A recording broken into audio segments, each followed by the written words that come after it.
everybody. Dan Illman and Mike Beer, the DRF race of the day for Thursday, February the 1st. Race number 8 at Gulfstream Park. We're going 5.5 furlongs on the Tapeta. Let's throw up this field of starter optional claimers. $50,000 is the claiming option, $35,000 starter allowance. The one extendo, Mike, 5-2 on the morning line, and why not? Sharp speed, loves this surface.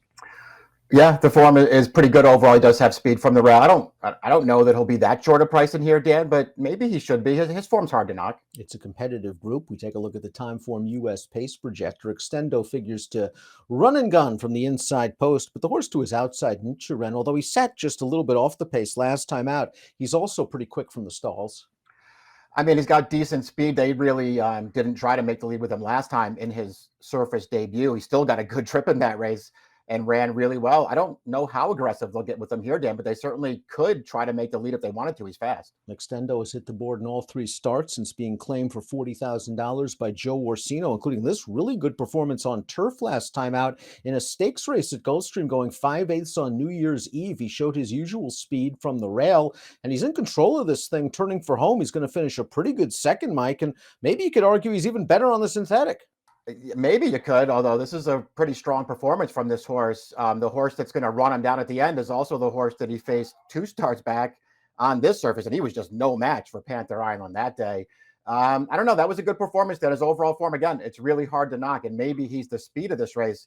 I didn't look at him like he was, I don't know, some kind of standout in here, but maybe he will be the favorite. Number 2 is Nichiren, stepping up in class after being claimed for $20,000 after his most recent start this race over the Tapeta, going 5/8 in late December. You see him sitting just off of the pace, and he's going to try to grind this thing out on the outside, Mike, and he's going to fall short to finish second, beaten ahead.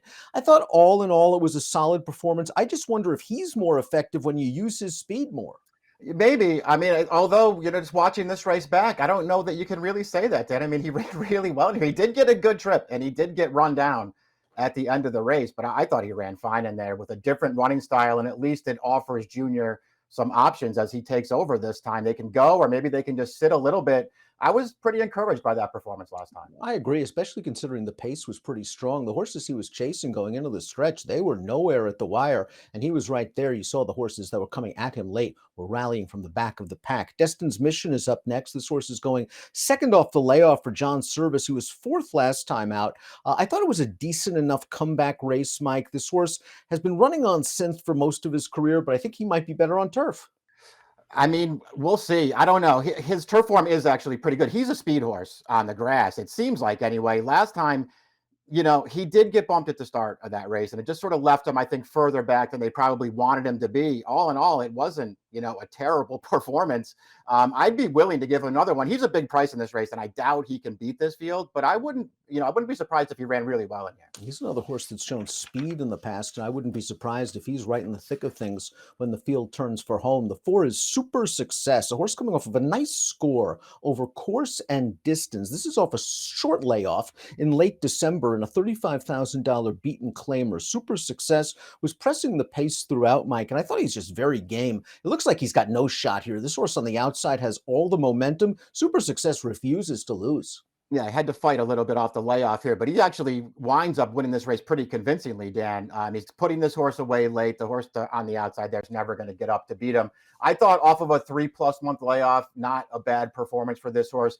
He's got faster races to get to also, which I really like about him. I mean, I remember when they brought him up to New York last summer to run him on turf, and I didn't really like him in those races, but the more you start going through this horse's past performances, at least in my opinion, he's clearly better on the all-weather surface, and he's got a great running style for this race. I think there are some things to like about the number 5 Comedy Town, who's returning off a little bit of a layoff, but you could argue he's double dropping in class. In his first start for Eddie Pliza, he was in for the 62.5 claiming option at Aqueduct on the turf last time out, and he just caught a paceless race where they ran 1-2 around the track. He might get a little more to run at here, and he's done well on synthetic in the past. He has to deal with a little bit of a layoff. Right. He's a wild card in this race just because there's a layoff here, and I guess the surface comes into question a little bit, although he has run well on it in the past.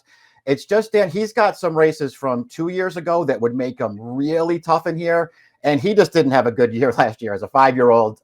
Maybe the trainer changing a little bit of a layoff will allow him to get back into his good form, because his good form makes him super tough in here. The number 6 is Old Chestnut, a horse that seems to fit very well from a class standpoint. And another horse coming off a little bit of a layoff. We haven't seen him since the middle of November when he tried 7/8 of a mile over Woodbine's Tapeta Service. And he just chased the gate to wire favorite from the start. And he was on a hard chase on the turn. I think this time around, he's going to let some others do the dirty work. Maybe he'll sit back in second. And I don't mind him at this shorter distance. He was a stakes winner going 5/8 on turf earlier in his career. Yeah, it's really the only question that I had about him was, is the shorter distance really a good fit for him at this stage? Because I know he won on it, very early, going shorter very early in his career, but they haven't really done it much with him the last 2 or 3 years. And he also doesn't really seem like he has as much speed as he used to have either. So I don't know what kind of trip he's going to get in here. I know he's good enough to beat this field. I'll wait and see what kind of price he is. One of the horses he finished ahead of last time out came back to run third in a $50,000 optional claimer on the Tapeta. And he earned a pretty strong 89 buyer speed figure. Rockin' Roller is up next, another one trained by Eddie Please. The third last time out in kind of a similar spot, going 5/8 of a mile, 2 starts back on turf. I'm willing to just throw that race out. He just didn't get any kind of early position. Yeah, true enough. I mean, the race last time he did, I thought, get a good trip in that race, and he just couldn't really make an impression on Mamban 3, who was also in that race and finished ahead of him. Mamban 3 also beat him 3 starts back on this surface. Mamban 3 also beat him pretty easily 4 starts back on this surface. I don't know. I think there's a good trip coming for him here, Dan. I'm not sure if he's good enough. Speaking of Mamban 3, he was claimed out of his most recent start for $50,000 after finishing ahead of a couple of these. I thought he had this race won turning into the stretch, Mike. He's just cruising on the outside to take the lead. And this horse is just, I guess, better than him. That's going to run him down. The favorite, he stays on for second. He's earned some really strong buyer speed figures on synthetic, 1 and 3 back. The race on turf, 2 starts back, didn't get there. But I thought Mamban 3 ran okay. Yeah, I did too. And I mean, I thought maybe that was the takeaway from that race too, Dan, is just that full disclosure is a little bit better than he is. Just sort of flipped him off there at the end of the race and made him settle for second. But all in all, he ran fine. And, it's his overall form on synthetic. When you start going back to when they switched him to this surface back in 2022, I mean, every one of his starts, he's right there at the end of those races, and he's got good tactical speed. Loco Barrio has yet to win on synthetic, but he's placed several times on the surface, and he's coming off of a hot win on dirt. He earned a 96 buyer speed figure against arguably better horses, second level allowance foes. He just tracked this pace 3 wide, takes over the lead, turning into the stretch.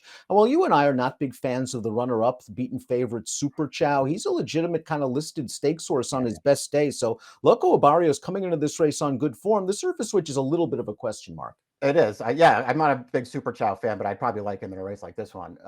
Yeah, I don't know. He ran well in there, and his dirt form lately is pretty good.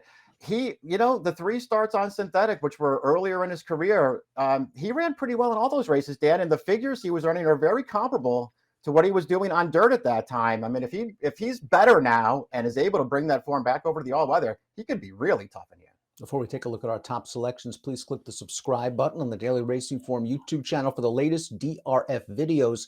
Top pick time for our Thursday race of the day. You're going with Super Success, Mike. He was just so game last time out, and I think he's tactical enough to work out any kind of trip. Yeah, that's why I like him. I think he can get the right trip in here. And I don't think that was his best race that we saw last time, but he got the job done anyway. He's moving up in class for this. He's going to have to run better. I think he can do it. And more than anything else, Dan, I just didn't really want any of the shorter prices in this race. I wouldn't take too short a price on anybody in here. I think that's a very fair point, considering it's a pretty competitive event. I'm gambling that Old Chestnut's going to appreciate cutting back in distance and maybe having 1 or 2 horses to run at instead of being the one to do the dirty work. He's getting a little bit of class relief, and he's run well fresh in the past. 6-9-1-5 for me, 4-5-1-6 for Mike. Thursday race of the day, the 8th at Gulfstream Park. Good luck.